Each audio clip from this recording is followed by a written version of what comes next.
A very good evening and thank you for joining GBS News at 9.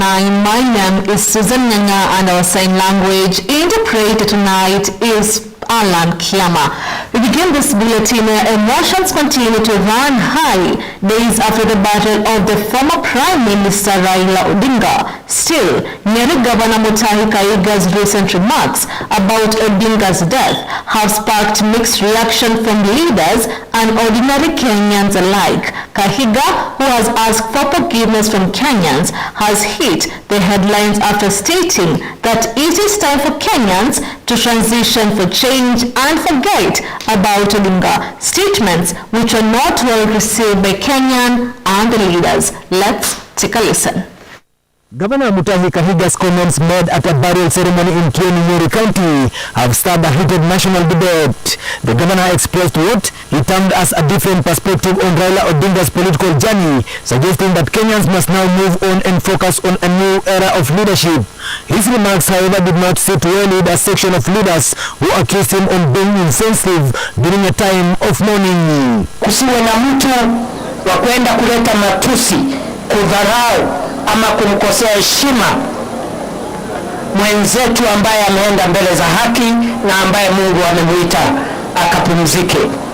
Hiyo ni jambo la kuleta fedheha na aibu kwa kiongozi wowote kuleta matamshi ya kudharau, kukejeli ama kusherekea ati kifo cha mwenzetu ambaye ni kiongozi ametumikia taifa letu kwa miaka mingi. The Council of Governors could not leave anything to chance, hence called for an immediate council meeting which resolved on the removal of Mutahi as the deputy chairperson of the Governors Council. Kulingana na matamshi ya gavana wetu Mutahi Kahiga, ninasema hii kutufurahisha kamwe. Sisi wenyewe ilituuma kama kidoda. Juu kama ilivyo desturi na mila za Kikuyu, mtu kama ameaga dunia hatumtaji tena, na kwanza akiwa amezikwa, hiyo maneno tunaachana nayo. Tena sisi kiongozi kama Raila Odinga ni kiongozi tuko tunaheshimu sana. Kwa hiyo ile Mutahi Kahiga gavana wetu alitoa ilikuwa maoni yake mwenyewe. So sisi wananyeli tukiwa na kabila ya Kikuyu tuna apologize on behalf ya huyo gavana wetu ambaye ametoa matamshi baya kabisa. Tunasema sisi wenyewe tulikuwa tunapenda Raila Odinga. Mimi mwenyewe sijamchagua, lakini si ati sijamchagua ati ni adui zetu, ni adui wetu. Hiyo ni kama kuchoshea. Uliona kama hiyo ni kama kuchoshea. Kwa sababu hata hatuwezi furahia wakati kuna watu kama huyo kiongozi huyo wetu anaitwa Raila. Raila tulikuwa tunampenda sana huyo. Na Raila huyu ni Kahiga hangestahili kuongea namna hiyo. Kwa sababu tuseme huyu nani wetu alikuwa mtu mzuri sana. Na sisi hiyo alisema, ukiangalia huko tuko na watu wako na huko Western. Sasa kusema kuongea na matamshi kama hiyo hatuoni kama ni mzuri. Hakuongea na je ile mzuri. Kama hata anastahili achunge hiyo matamshi yake, kwa sababu kama kiongozi niliona kama aliongea vibaya. Several Azimio leaders have also reacted to Governor Kahiga's statement, calling Kahiga's comments divisive, disrespectful to the memory of a man many consider as a national hero, led by Governor Simba Arati. We have noted Governor Kahiga's recent apology and resignation. However, these actions alone are insufficient to undo the deep harm caused by his disgraceful remarks celebrating the death of Baba Raila Odinga. Words of such hatred and disrespect carry serious consequences and must be met with full accountability.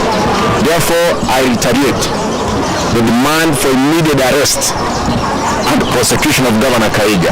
His public incitement of hatred is not a matter of political disagreement but a criminal offense that undermines national unity and peace. No leader is above law, regardless of apologies. Several Azimio leaders have also reacted to Governor Kahiga's statements, calling his comments divisive and disrespectful to a memory of a man many consider as a national hero. Hapo ya gavana wetu kuongea namna hiyo ni kuweka wedge katika kati ya sisi wa Kikuyu na makabila wengine wa Kenya.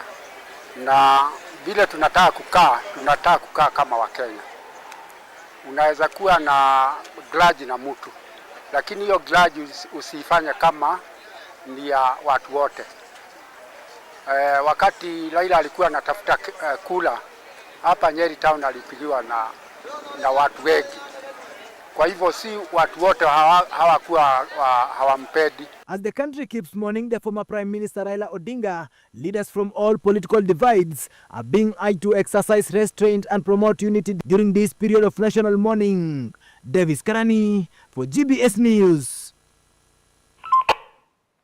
The Orange Democratic Movement Party, led by National Chairperson Gladys Wanga, who is also Homa Bay County Governor, has hit out at former Deputy President Rigathi Gachagua, claiming that he is responsible for sponsoring Nyeri Governor Mutahi Kahiga to make disparaging remarks about the demise of former Prime Minister Raila Odinga. Mutahi, who spoke in vernacular Kikuyu in a funeral in Kieni constituency, said the death of Odinga is a blessing that has saved Mount Kenya. Matthew Perez dives into that story.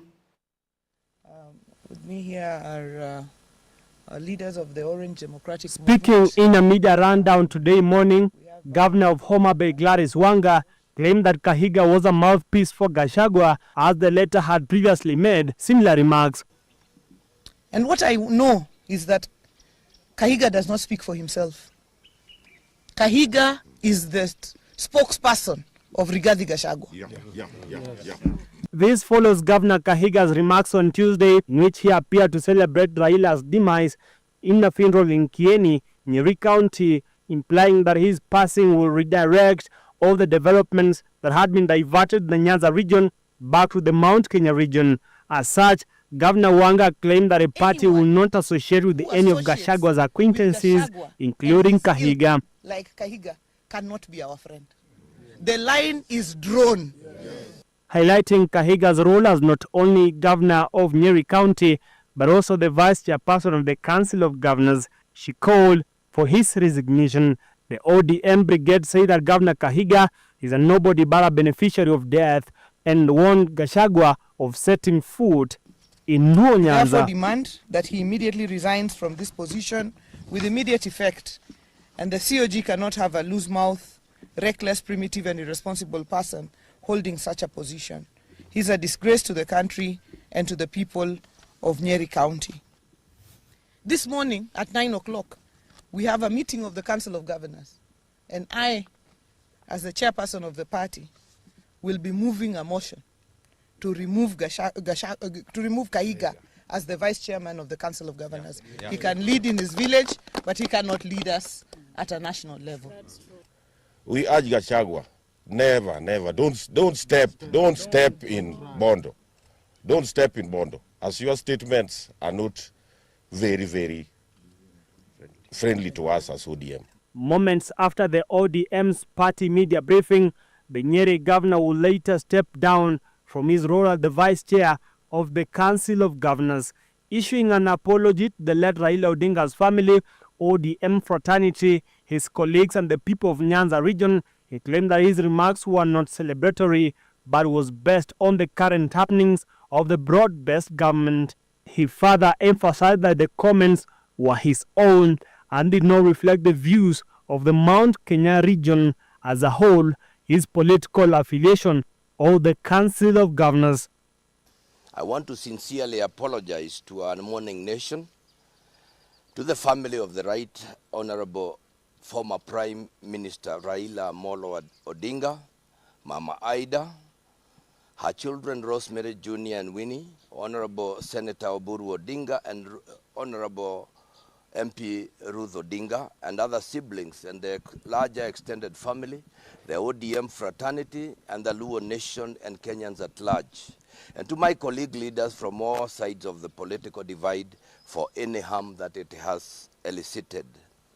The clip was taken while attending a burial in my home village, and my remarks were in no way celebratory. What I meant is that under the current broad-based government, we have seen skewed development and politically the loss of the Right Honorable former Prime Minister Raila Odinga send everyone back to the drawing board. As the popular saying goes, God takes the best, and it is in this context that I made those remarks in vernacular. The Council of Governors went on to oust Kahiga due to his funeral remarks that sparked public uproar.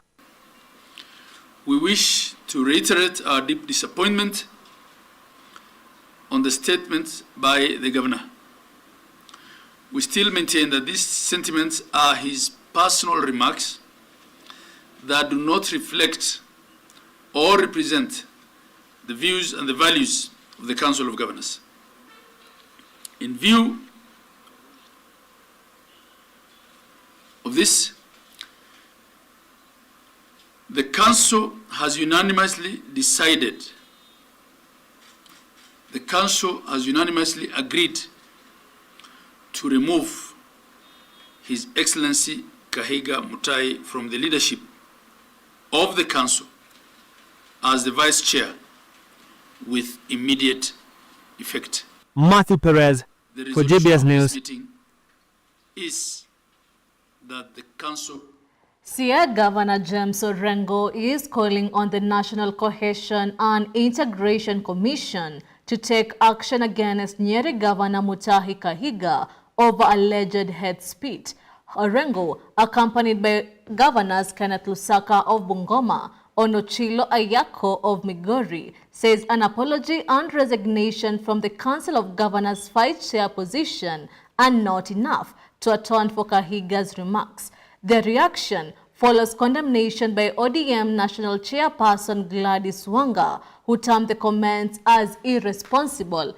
Governor Kahiga has since apologized, saying his statement about the late Raila Odinga was personal and did not represent any community or political group. Meanwhile, a Wendo Member of Parliament Walter Owino has urged ODM leaders to honor the former Premier's legacy by promoting unity within the party, even as the Orange Party faces internal tests just days after Odinga's burial.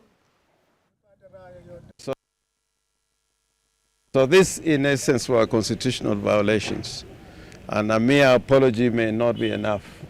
The Council of Governors has acted promptly, but in my view, a mere resignation from the post of chairman, vice chairman of the Council of Governors is insufficient to atone his sins.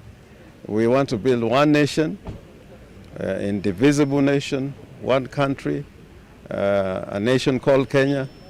And if leaders continue to spew this hatred, it is going to be very difficult to keep the nation called Kenya together. But I know that Kenyans are not going to entertain this kind of talk. And I hope that, this will not be the end of the matter. Far serious steps must still be taken. Just like my brother Orengo has said, I also want to condemn the unfortunate utterances by our colleague from Nyeri. Although he has done the honorable thing of stepping down, of course, as a council, we had already taken a step. As leaders who are elected and represent people, let us use our positions responsibly. Let us measure what we say, because it can cause unnecessary tension and unnecessary conflict in the country. We want a united country. So when people talk, in fact, it's an African to talk about somebody who has died. It's an African. It's not within our African culture to talk about somebody who has died. So that we condemn it. It's unfortunate.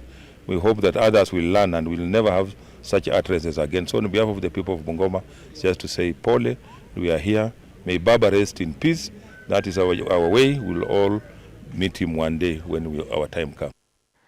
And now we shift the focus to what's currently happening in the counties. Machakos County Deputy Governor Francis Mwangagi is urging national and county governments to harmonize policies that promote business growth while protecting the environment. Speaking at the KEPRO Circular Packaging Conference in Nairobi, Mwangagi said overlapping regulation have made inter-county trade costly and inefficient. He lauded President Ruto's plan to clean up the Nairobi and Athi rivers, saying the move will revive the populated Athi River, a key source of livelihood for many families in Cumberland. Let's take a look.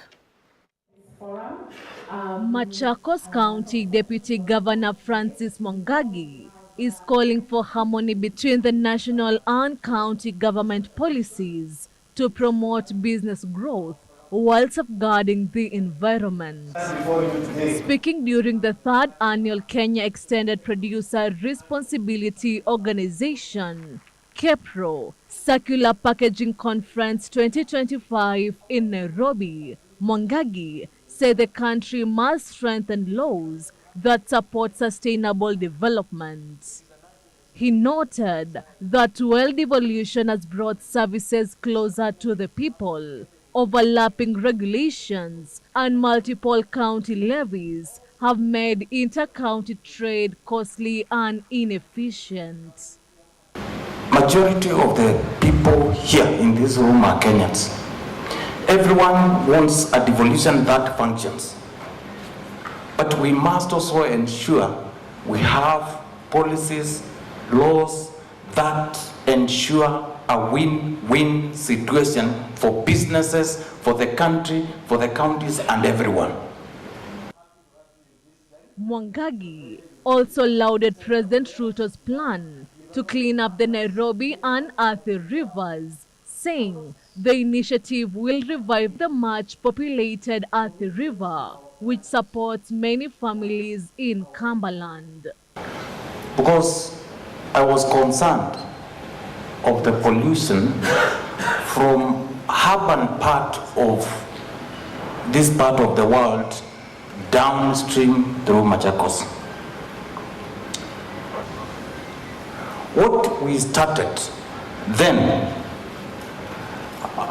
to clean the rivers within the capital so that downstream is clean, that job is not yet done.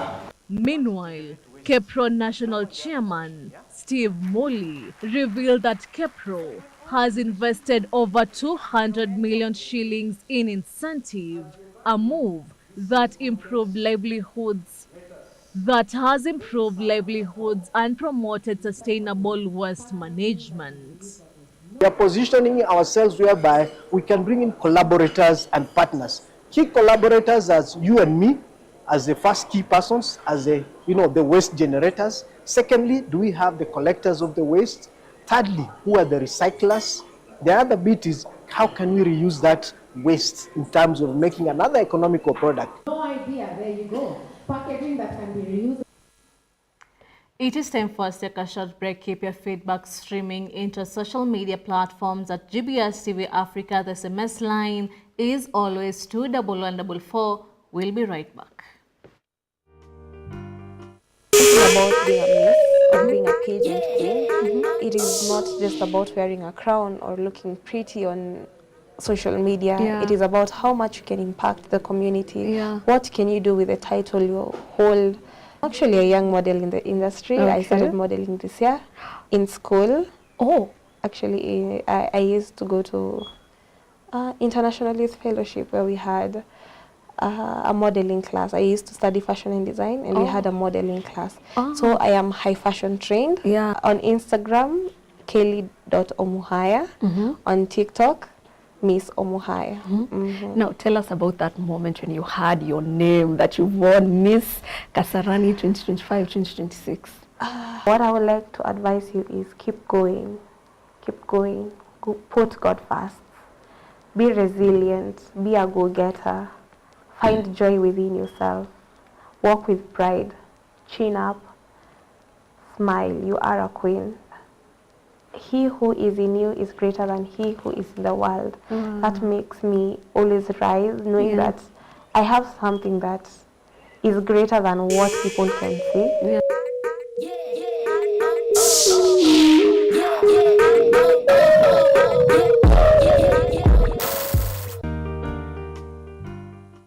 Hello kids, did you know a year has 31,557,666 and 600 seconds. Why do you think so? Exactly. There are 60 seconds in a minute, 60 minutes in an hour, 24 hours in a day, and 365 days in a year. We count the extra 0.25 because of leap years. When you multiply all these numbers together, you get a huge number of seconds. That's why a year feels long, but time still flies when you are having fun.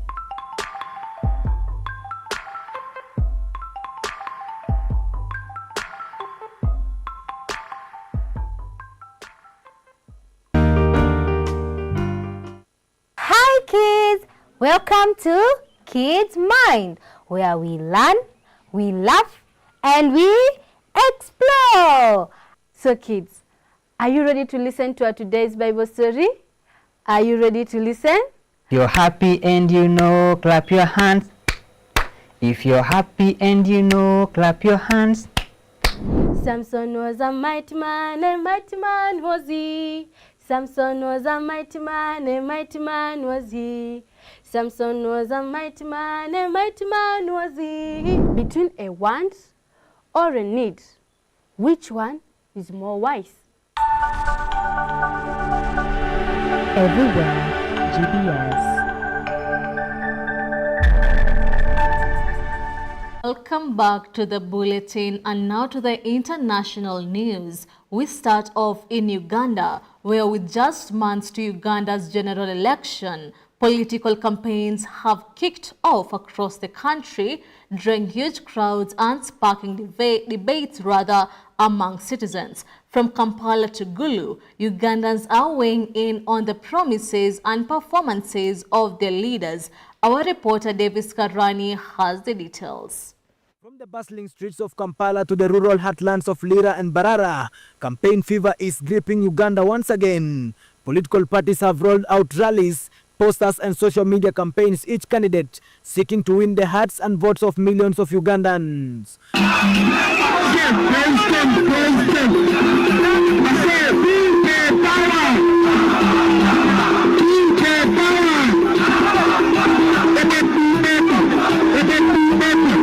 For many young voters, this election represents a chance to redefine Uganda's political landscape, a contest that pits the ruling national resistance movement against an energized opposition bloc. I would like President Museveni to win elections. Museveni, due one of the reasons schools are now up to date, hospitals, we have medication, so I support Museveni. I would like Robert Kyagulanyi Ssentamu to win these elections of 2026 because he's a promising president of Uganda, he's young, and what I think will improve on services of Uganda, like he will build hospitals, schools, construct roads, because for now, right now in Uganda have no roads. For me, I'm like, I want anybody. So long as he can do for me what I want, like hospitals, schools, then even business. We don't have a job. Children are studying, there is no job. Meanwhile, others say continuity and stability remain their top concern. Museveni votes once, and nobody can fake his vote, determined by the electronic, local recording, and then transmission to the central command. I have now got all the evidence that in the last election, Noob cheated by 1 million votes.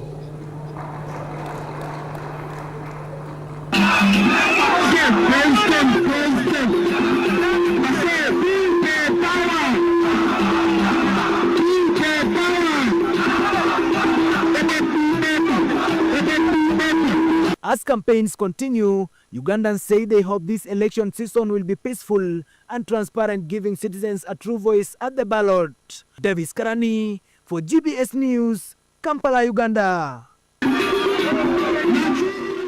And still on elections in the continent, the presidential election in Cameroon continues to fuel tension as provisional results, released 8 days after the vote, are declared incumbent President Paul Biya the winner with just over 53% of the vote. His main challenger, Issa Chiroma Bakari, has firmly rejected these figures, insisting he actually secured around 60% of the vote and accusing authorities of electoral fraud. Since the election, Chiroma has been calling for greater transparency and has been releasing his own vote tallies which contradict the official numbers.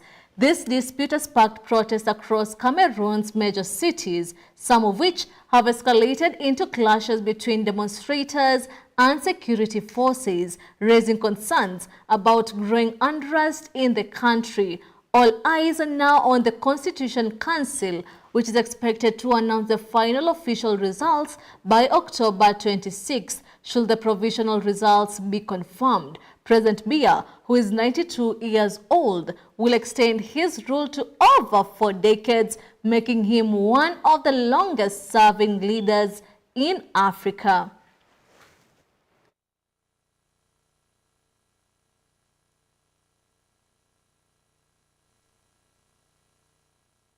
We will keep him updated as more reports develop. And now, a planned summit between U.S. President Donald Trump and Russian President Vladimir Putin was put on hold on Tuesday as Moscow's rejections of an immediate ceasefire in Ukraine cast a cloud over attempts at negotiations. Let's take a look.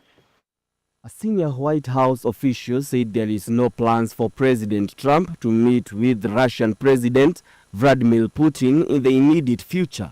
During the meeting with Ukrainian President, Trump was asked about a meeting with Putin in Hungary and a timeline or a date set for when that will be. U.S. President Donald Trump says he is confident that his upcoming meeting with Russian President Vladimir Putin in Hungary could mark a turning point in efforts to end the war in Ukraine. You spoke about meeting in Hungary with him. Do you have a timeline or a date set for when? Yeah, I would say within 2 weeks or so. Pretty quick.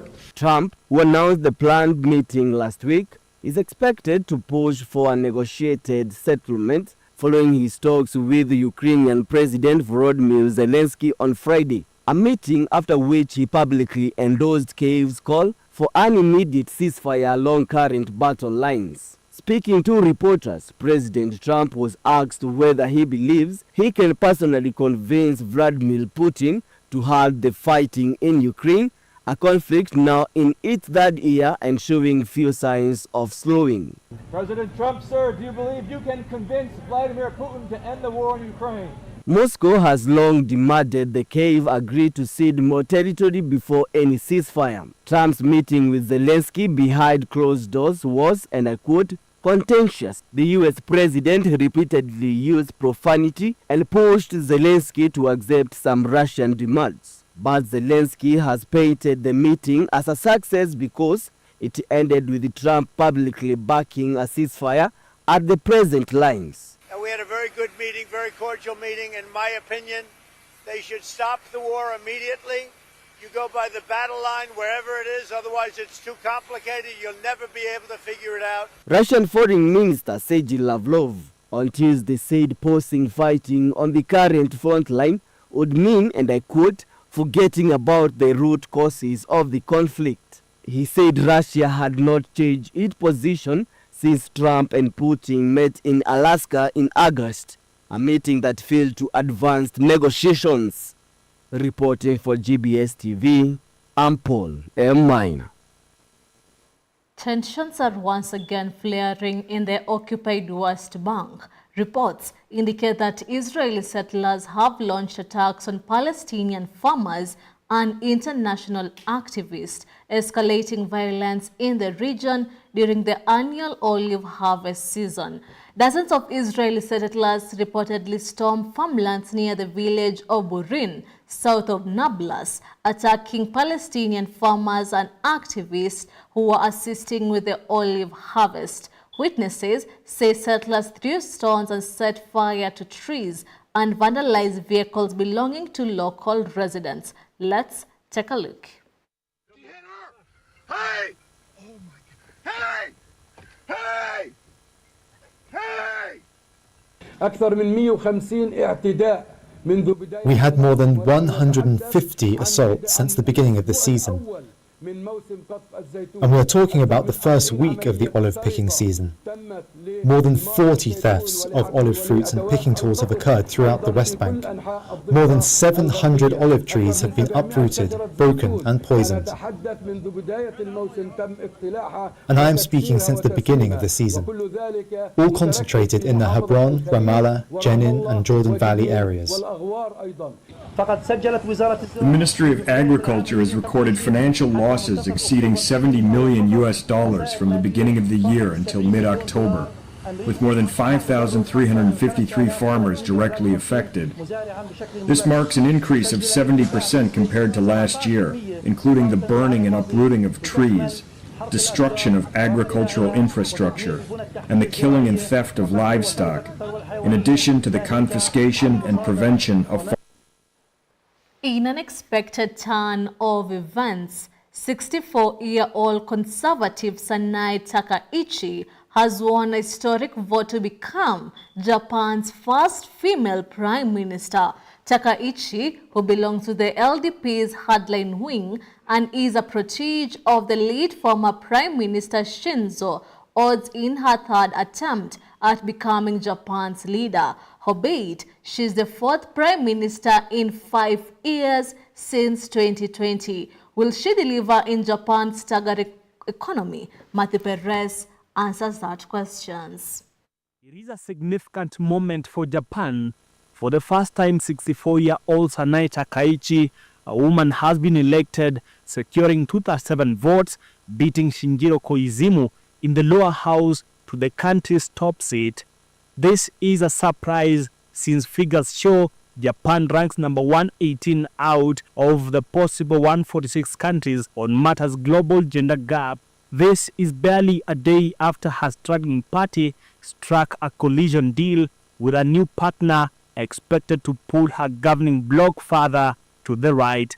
Takaichi replaces Shigeru Ishiba, who lasted only 1 year as prime minister, resigned with his cabinet earlier in the day, paving the way for his successor and finally ending a 3-month political vacuum and wrangles since the Liberal Democratic Party's disastrous election loss in July this year. Sanae Takaichi, who is a long-time advocate of Abenomics, the policies of the late Prime Minister Shinzo Abe, which include higher government spending and tax breaks to cushion the rising cost of living, has in the past criticized the Bank of Japan's decision to raise interest rates. Acclaimed as a highly respected person and of great wisdom by Trump, she faces an uphill task fixing a wavy economy, navigating a rocky US-Japan relationship, and uniting a divided ruling party in a country boasting a population of about 123 people and has had 4 prime ministers since 2020. The prime minister is expected to host US Donald Trump 3-day visit at the end of October. Matthew Perez for GBS News.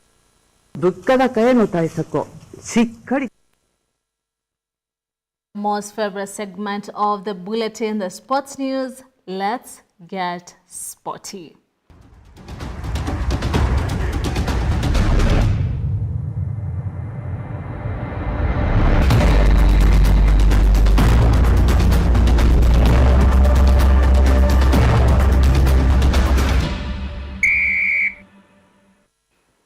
Now we begin with the sports news. In a groundbreaking move, 4 nations, that is, the United States, Mexico, Costa Rica, and Jamaica, have joined forces to bid for the 2031 FIFA Women's World Cup. If chosen, it will be the largest Women's World Cup ever held, and a powerful statement about the future of the game across America, as Elvis Moyodi now reports. Bold step for global football. The United States, Mexico, Costa Rica and Jamaica have announced a historic joint bid to host the 2031 FIFA Women's World Cup. Estamos muy contentos, orgullosos. We are very happy and proud that the region of CONCACAF is calling up 4 countries to host the most important World Cup in the history of women's football, with almost 50 nations. For this, we're going to work so that we can deliver the best World Cup. Para que precisamente sea el mejor mundial. With the tournament expanding to 48 teams and 104 matches, this united CONCACAF bid promises to deliver the biggest and most inclusive Women's World Cup ever. When we are officially selected, we'll work with FIFA to deliver the biggest, most impactful women's sporting event in history. U.S. Soccer President Cindy Palo says this is more than just a bid. It's a chance to transform the game across the region. People everywhere are waking up to what soccer can be, not just here in the U.S., but across CONCACAF and around the world. Now, as the only bidders for the FIFA 2031 Women's World Cup, I admit I like our chances. And for legends like Abby Wambach, the inclusion of Costa Rica and Jamaica is an exciting opportunity to reach new communities and inspire the next generation. And I'm so, I'm like Kelly, I was surprised to hear that Jamaica and Costa Rica got in.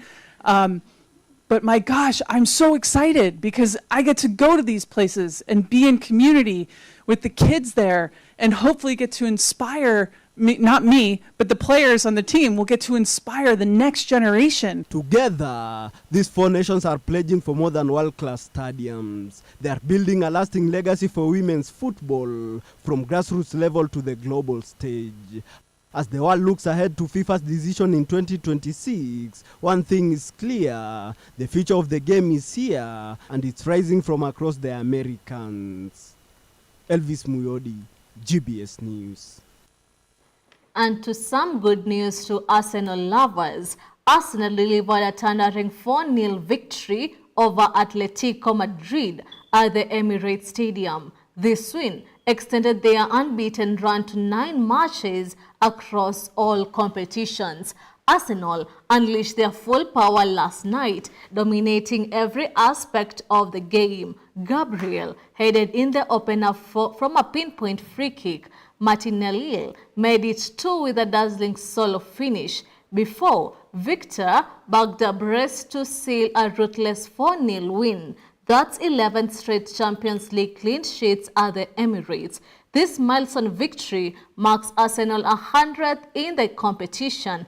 Atletico had no answers. The Gunners are looking like true European contenders.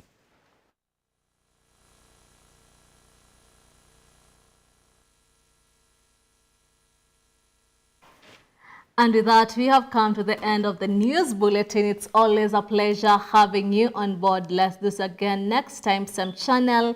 My name is Susan Nganga, and our sign language interpreter tonight has been Alan Kiyama. Have a good night.